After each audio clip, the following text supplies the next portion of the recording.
Es oportuno hoy que en este camino cuaresmal podamos tener como primera medida, primer elemento fundamental, la oración. Hoy Jesús nos enseña en la oración del Padre Nuestro la manera de cómo orar. No solamente que nos aprendamos de una fórmula de memoria a recitar unas frases que componen la oración del Padre Nuestro, sino a entrar a cada una de ellas y hacer una gran meditación. La oración es necesaria.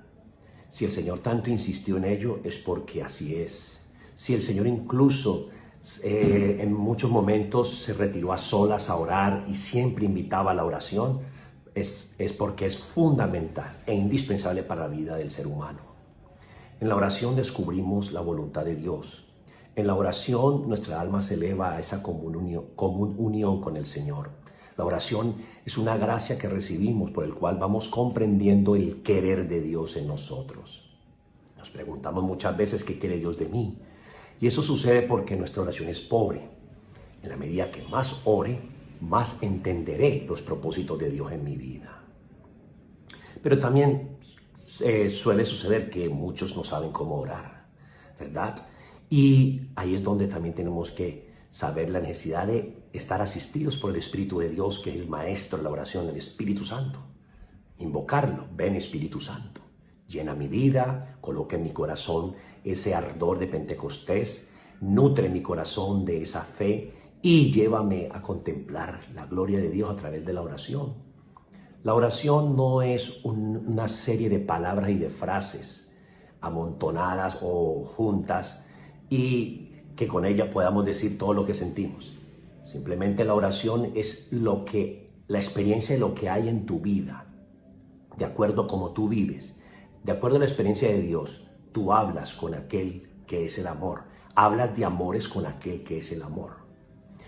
Recordemos cómo la oración también fortalece nuestra alma, y en ese orden de ideas quiero que recordemos, por ejemplo, el texto donde Jesús quedó solo ahí en Getsemaní.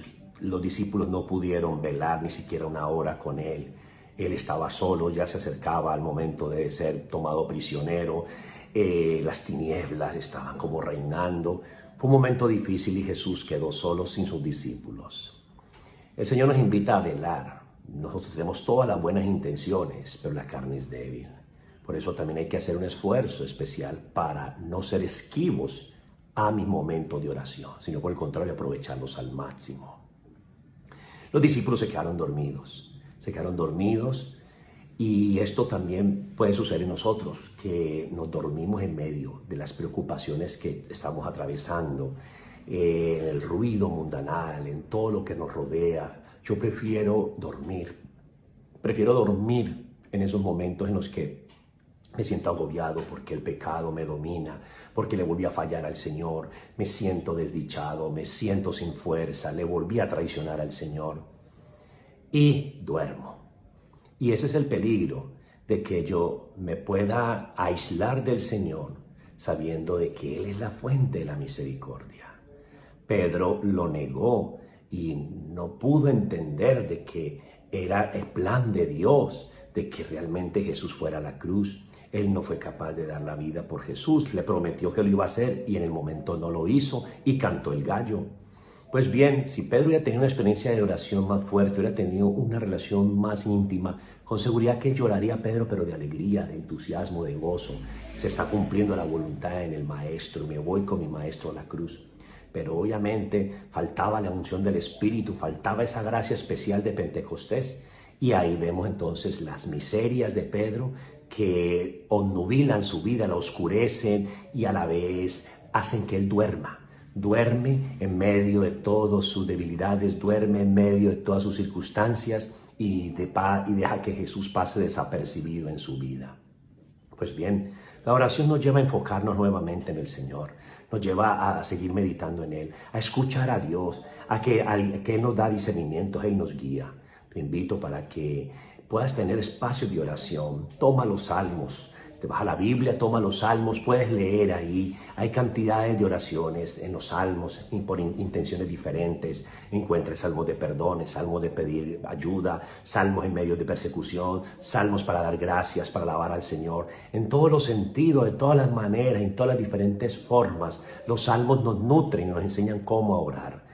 Y a partir de lo que vas leyendo también haz tu propio salmo, construye tu salmo especial en el que con tus propias palabras, como te fluya, tú vas dejando que se conecte tu corazón con el corazón de Dios y vas creando esa inspiración especial que el Espíritu te va dando y vas fortaleciendo el don de la oración. El don de la oración consiste en un gusto especial por orar. Sientes la necesidad, más que un compromiso, una obligación, hay una necesidad de orar. Y segundo, que después de cada vez que ores, tu rostro, tu vida, tu corazón va a ser diferente. Entonces, el don de la oración es el gusto por la oración y a la vez también la transformación que sucede cada vez que yo tengo un espacio de oración. Algo sucede en mí, hay cambios, hay cosas nuevas. ¿Por qué? Porque la oración es sencilla, es una oración humilde y que también yo abro ese corazón para poder colocarme en sintonía con la voluntad del Señor. Señor, gracias por tu palabra, gracias Señor por el don de la oración. Te pedimos que hoy el Espíritu Santo siga iluminándonos para que nos dé esa constante actitud de orar a tiempo y a destiempo, de estar siempre, Señor, a tus pies, escuchándote y poder así servirte en los hermanos. Que tu gracia y tu luz siga iluminándonos y podamos resistir frente a los combates, frente a las decepciones, frente a las amenazas, tentaciones que llegan a nuestra vida, podamos vencerlas en el nombre poderoso de Jesús. Hermano, que Dios te bendiga en nombre del Padre, y del Hijo, y del Espíritu Santo. Amén. Feliz día.